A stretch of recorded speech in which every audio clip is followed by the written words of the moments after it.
Kādas domas tev pašlaik ir prātā pirms cīņas? Pašlaik es domāju par savu brāli, jo viņam būs pirmā cīņa, un tad es domāšu par sevi.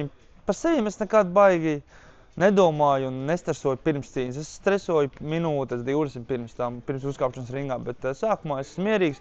Es zinu, ka es savu darbu izdarījis, esmu notrenējies, tā kā atliek vienkārši to izdarīt un visu. Par ko tu streso pirms cīņas?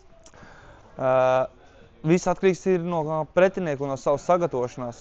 Pārsvarā, ja ir vairāk raundu, tad vislielākais uztraukums ir par izturību. Vai pietiks un vai mācīšu sadalīt to enerģiju uz visiem raundiem. Tas ir tas galvenais. Un arī neuztaisīt stulbas kļūdas un klausies, ko treneris man saka. Kas tavam pretiniekam šodien jāzina par tevi ringā? Viņam jāzina. Noteikti es esmu agresīvs boksers, man patīk agresīvs stils.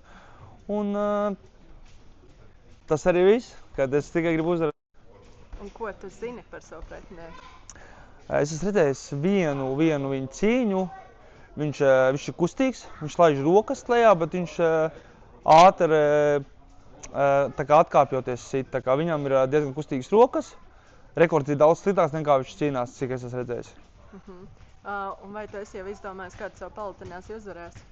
Es vienmēr apēdu kūciņu, man ļoti garšo saldumi, un kamēr man jāmet svars un jātur svars, es nekādas saldumus nelietoju, tāpēc pēc viņas vienmēr es lutinu no saldumiem.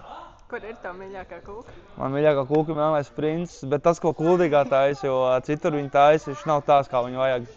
Un stāv jau leduskapī? Leduskapī nestāv, bet mamma atvedīs. Super, lai tev vajag. Paldies tev!